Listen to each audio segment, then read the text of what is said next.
Qarang, agar bola 3 yoshda gapirmasa, biz bilishimiz kerak, u nimani oqibatida gapirmayapti. Pet qarovsizligi oqibatida gapirmayaptimi yoki miya organik jarohatlanishi natijasida bolada nutq haliyam chiqmaganmi? O'shani aniqlashtirib olishimiz kerak. Agar miyada organik jarohatlanishlar bo'lib, shuni oqibatida gapirmayotgan bo'lsa, bola tashqi yordamsiz, masalan, mutaxassis yoki vrachlarni qanaqadir lecheniyasini yordamisiz bolada o'zgarish bo'lishi juda ham qiyin bo'ladi. Kompleksni ishlash kerak bo'ladi. Agar pet qarovsizlikdan gapirmayotgan bo'lsa, agar mutaxassisga bormasa, bolada smena obstanovka qilish kerak. Ya'ni bolani bog'chaga berish yoki oysini ko'proq vaqt ajratishi, ko'proq shug'ullanishi yoki qanaqadir uydagi muhitni o'zgartirish, bola ko'p joyga olib borib ko'proq muloqot qildirish.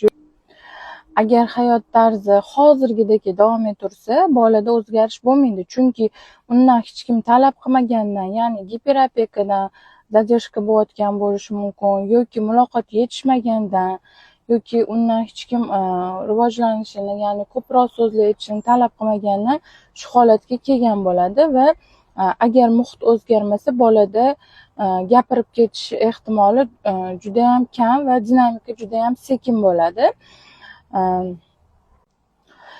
Mutaxassis sifatida doim biz erta aralashuvni maslahat beramiz. Chunki bola mana 3 yoshda gapirmasa, o'zi umuman olganda bola 3 yoshgacha hislar orqali atrofni o'rgansa, 3 yoshga kelib, 3 yoshdan keyin nutq orqali atrof bilan muloqot qilishga, ko'proq gapirishga, savol berishga harakat qiladi. Ya'ni nutq orqali atrofni o'rganadi. 3 yoshga kelib gapirmagan bola shug'ullanilmasa, gapirib ketmasa, уже 3,5dan keyin, ya'ni 4 yoshga kelib unda aqliy jarayonlarda ham yetishmovchiliklar kelib chiqishi mumkin. Bu qanaqa faktor orqali unda zadержка bo'layotganini ahamiyatsiz. Masalan, pet qarovsizlikdanmi yo organik jarohatlanishdan farqi yo'q. Bola 3 yoshda, 3,5 yoshgacha normalniy gapirib ketmasa, 4 yoshga kelib bolada aqliy qobiliyatlarida orqada qolish bo'lishi ehtimoli juda ham yuqori.